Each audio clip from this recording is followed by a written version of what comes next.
How to read a book. Diary of an 8-bit warrior. Crafting alliances.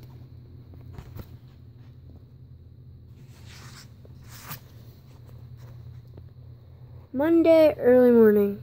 I woke up before the sun even rose and couldn't fall back asleep. Of course, Mom and Dad didn't have this problem. They'd been working the fields all week. Maybe that's why they finally warmed to the idea of me becoming a warrior. These days, they're just too tired to argue. At least they decided to give me a bigger allowance. I recalled the conversation with Mom the other day. Use these emeralds to enchant your robe with frost protection too. Okay, honey, I don't want you getting sick. I don't think there's such an enchantment, but thanks anyway. Okay, well, be sure to eat more steak. Cookies won't keep your hunger bar up, but cookies are tasty. And wear your leather armor underneath your robe today. If you fall again during training, your health bar won't get so low.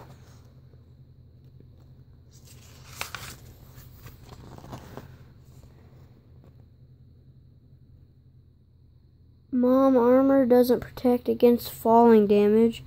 Oh, alright, dear. Jello was sound asleep. As well, from inside his box he made quiet little sounds. Burble, burble. The baby slime equivalent of snoring. I put on my boots and grabbed my sword on my way out the door.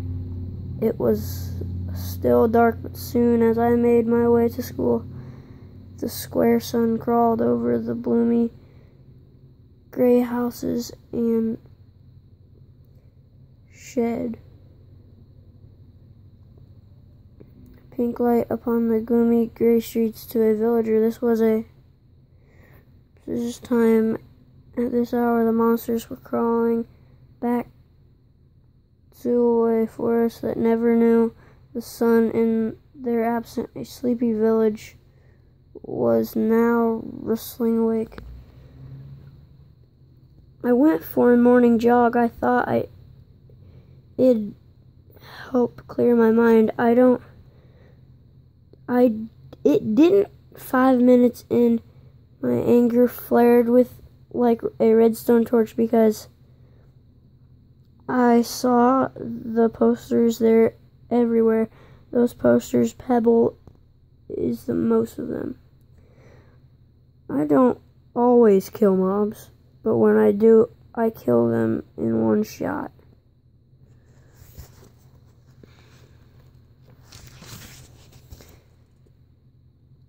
There were nearly as many posters with Emerald, Steve, Mike, the mayor, and even Earth wanted, ganked, or at max health.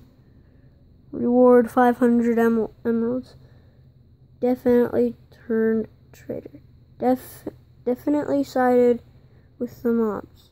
And definitely offered them more than just piles of shiny loot. The right information can be worth more than diamonds, and that would explain how the mobs pinpointed our school so easily. He left a trail of items on his way out of town. The heaviest stuff, weapons, armor. He was most likely weighed down. He most likely wanted to escape quickly. Fear is stronger than greed.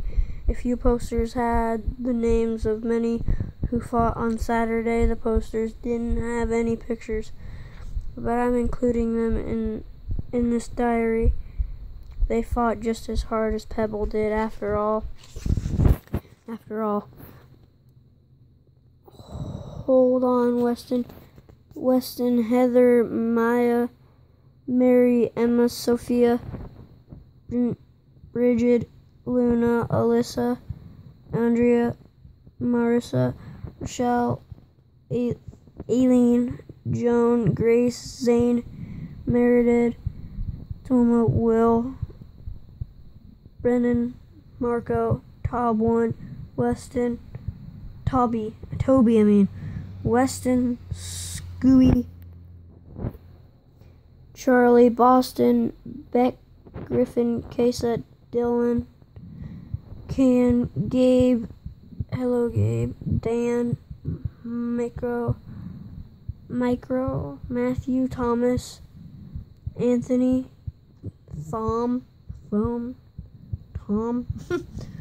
Sparrow, Paul, Brad, Lincoln, Andrew, Alex, James, Finn, Ellis, Frankie, man, that's a lot of names, Gabe, Cameron, Rafi, Sam, Bluty, Jakey, Zach, Noah, Owen, Rhett, Joey, Jamin, Simon, Josh, Clark, Kyle, Hayden, Jay, Oscar, Samuel, Remy, Jack, Camden, Ryan.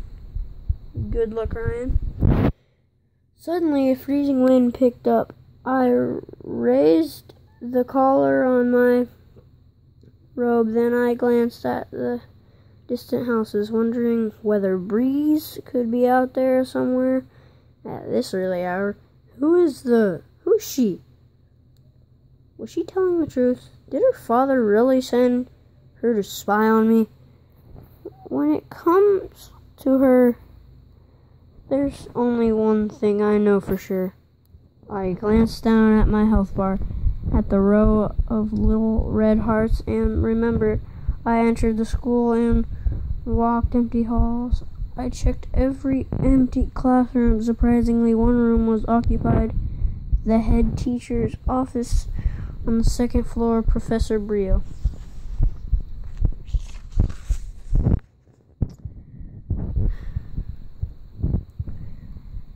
He smirked. Morning, I nodded. Morning. By the way, we weren't exchanging greetings. We were stalling a welcome fact. I sat down either on some stairs or in a chair.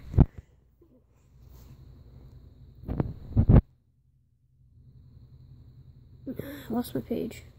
Chair. Depending on which universe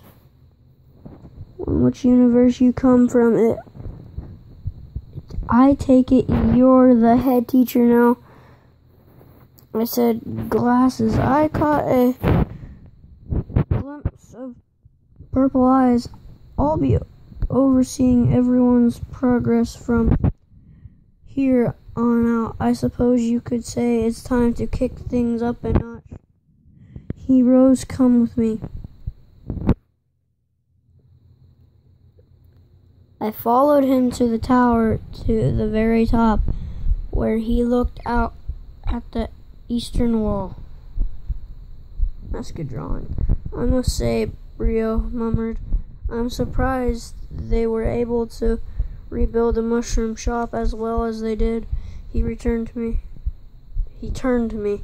I believe you caused more damage there than a wither blast. Sorry, I just didn't. You survived. You used what you had. You survived. You used what you had and survived. Honestly, I'm impressed. Of course, you couldn't have done that without Breeze's help. She saved you. Surely, you're wondering how she managed that. Yes, how? Leaping 4 swiftness, 2 strength, 3 stonic, 5. That last one cost a fortune to craft and has a very bad taste, from what I understand. I blinked. Options? I blinked. Potions? Yes, she chugged as many as she made herself sick. That's why she's staying home today. Her father insists so that It's, huh? Potions? You're expecting a more interesting explanation? Special powers? Magic, perhaps? I guess so. Cheer up, then. True magic does exist beyond enchantments and potion effects, and someday we will reclaim it. Reclaim? As in get back? As in we once had magic? I couldn't believe that I was hearing before I could ask. Okay, I've had enough reading. How about you? I'm getting tired. Yeah, I am too. I'm not talking to you.